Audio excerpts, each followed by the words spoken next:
Magandang araw mga bata! Ngayong araw ay pag-uusapan natin ang mga bahagi ng halaman. Ang ating mensahe ay, ang halaman ay may iba't ibang bahagi. Nakakatulong ang mga bahagi ng halaman sa paglaki nito. Ito ay mga halimbawa ng mga halaman na makikita natin sa ating paligid. Bawat halaman ay may mga bahagi. Isa-isahin natin ang mga bahagi ng halaman. Ang unang bahagi ay ang ugat. Ang ugat ang sumisipsip ng tubig at nutrisyon mula sa ilalim ng lupa.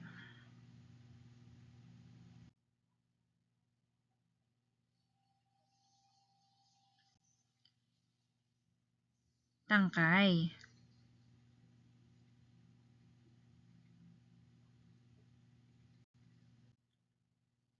Ang tangkay ang nag-aakyat ng tubig sa mga sanga, dahon, bulaklak, at bunga ng halaman. Ito rin ang sumusuporta sa pagtayo ng halaman. Sanga. Ang sanga ang nagdudugtong mula sa katawan ng puno papunta sa dahon, bulaklak at bunga. Katawan. Ang katawan ng puno ang tumutulong upang makarating ang tubig mula sa ugat patungo sa buong bahagi ng halaman. Dahon. Ang dahon ang gumagawa ng pagkain ng mga halaman. Ang tawag sa proseso sa paggawa ng pagkain ay ang photosynthesis. Prutas o bunga. Ang bahaging ito ay nagbibigay ng mga buto na siya namang itinatanim na magiging mga halaman. Bulaklak. Ang bulaklak ay nagiging bunga o prutas. Ito ang nagpapaganda sa halaman. Gumagawa ito ng binhi upang lalong dumami ang mga halaman. Madalas itong dapuan ng mga paru-paro. Isa-isahin natin muli ang mga bahagi ng halaman. Basahin natin. Ugat, tangkay, bunga, dahon, at bulaklak. Ito ang mga bahagi ng halaman o ang maliit na halaman. Ito naman ang mga bahagi ng puno. Ugat, katawan, sanga, prutas, bulaklak at dahon. Ano-ano ulit ang iba't ibang bahagi ng isang halaman? Mga bahagi ng halaman. Dahon. Ang dahon ang gumagawa ng pagkain ng halaman.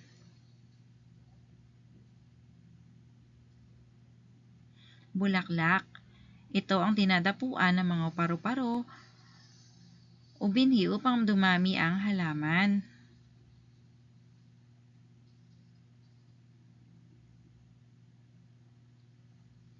Ang bunga naman ang produkto ng halaman. Ito ang madalas na kinakain natin.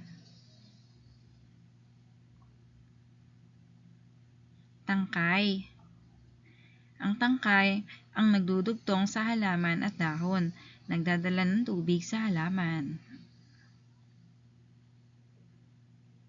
Ang ugat naman ang sumisipsip ng tubig mula sa ilalim ng lupa.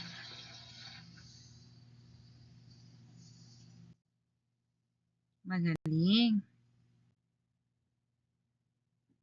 Ngayon ay may babasahin akong kwento tungkol sa halaman. Handa na ba kayong makinig? Ang pamagat ng ating kwento ay Ang Halaman ni Helen. Si Helen ay may halaman. Nilagay niya ito sa may hagdan. Ngunit, hindi niya alam na may higad na dumaan. Agad kinain ang dahon ng halaman. Naintindihan niyo po ba at nakinig kayo sa kwento ni teacher? Magaling! Ngayon ay may mga katanungan ako na dapat ninyong sagutin. Titingnan ko kung kayo ay nakinig sa kwento ko kanina.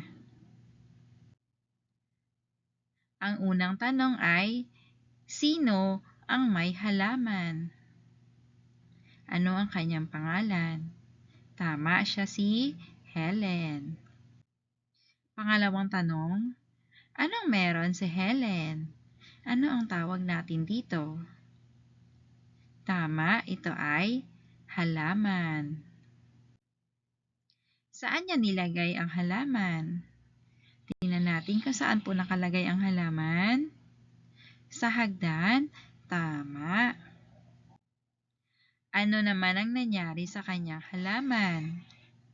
Ano ang nangyari sa halaman ni Helen? Tama, kinain ito ng higad. Ang tawag dito ay higad. Ano ang bahagi ng halaman ang kinain ng higad? Dahon.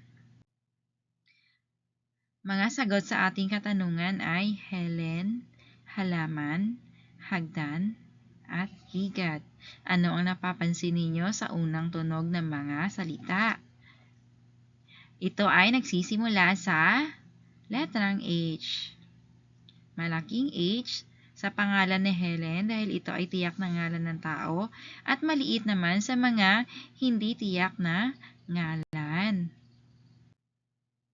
Ngayon naman ay pag-aaralan natin ang tungkol sa letrang H na ang tunog ay ito ang letrang H. Malaking H at maliit na letrang H. Isulat nga natin ang malaking letrang H. Paano isulat ang malaking letrang H? Gumuhit ng linya na patayo pababa at isa pang linya na patayo pababa. Pangatlo, gumuhit ng linya na pahiga. Malaking letrang H. Ulitin nga natin. Guhit na patayo, isa pang patayo, at guhit na pahiga. Malaking letrang H. Para naman sa maliit na letrang H, gumuhit ng linya na patayo pababa.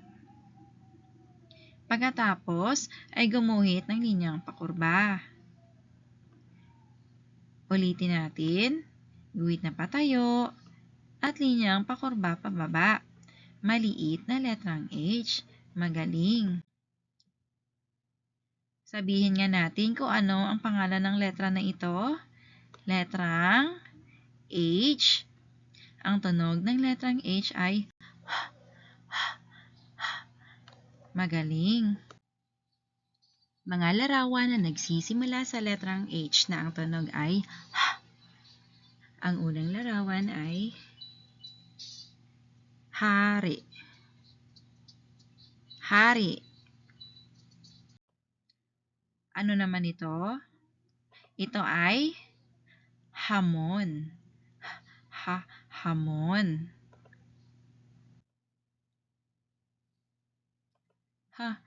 Halaman. Halaman. Hagdan. Hagdan. Helicopter. Helicopter. Hayop. Hayop. Hangin. Hangin.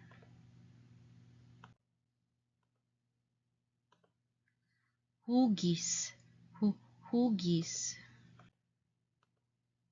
Holen. Holen. Hinlalaki. Hinlalaki.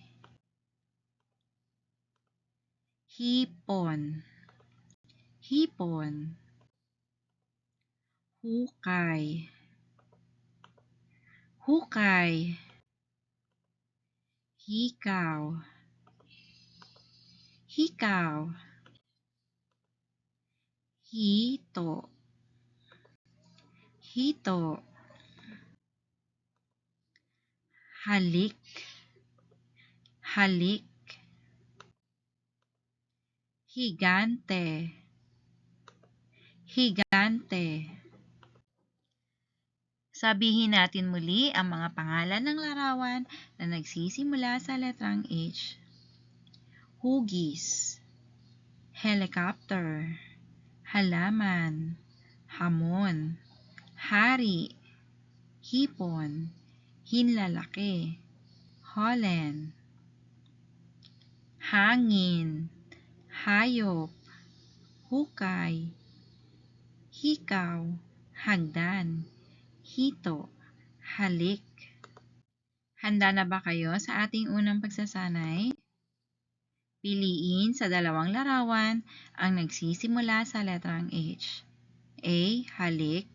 B. Eroplano.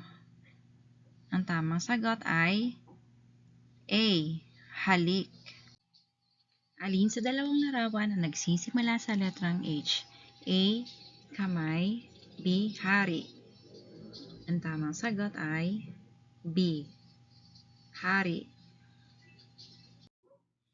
Piliin sa dalawang larawan na nagsisimula sa letrang H. A. Pinto. B. Hagdan. Ang tamang sagot ay B. Pinto. Alin sa dalawang larawan na nagsisimula sa letrang H? A. Hamon. B. Manok. Letrang A. Hamon. Alin sa dalawang larawan na nagsisimula sa letrang H? A. Holen. B. Bola. Ang tamang sagot ay A. Holen. Para naman sa ikalawang pagsasanay, piliin ang unang pantig ng mga salita o larawan.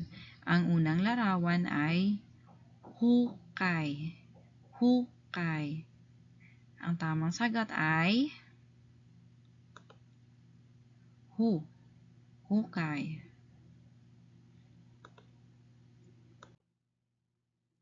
Ang pangalawang larawan ay helicopter. Helicopter. Ang tamang sagot ay he. Ang larawan ay hipon.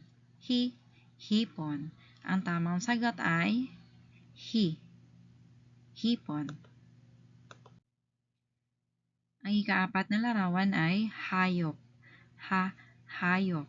Ang tamang sagot ay hayop.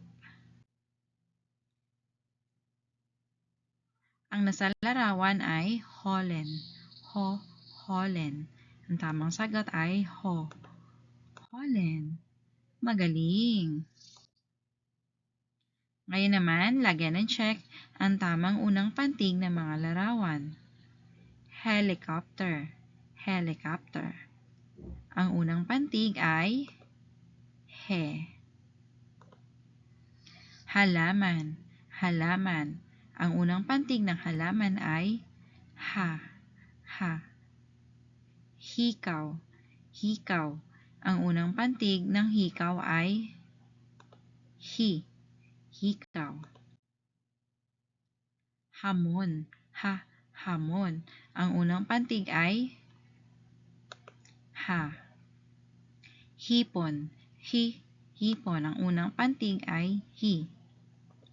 Holen. Ang unang pantig ay ho.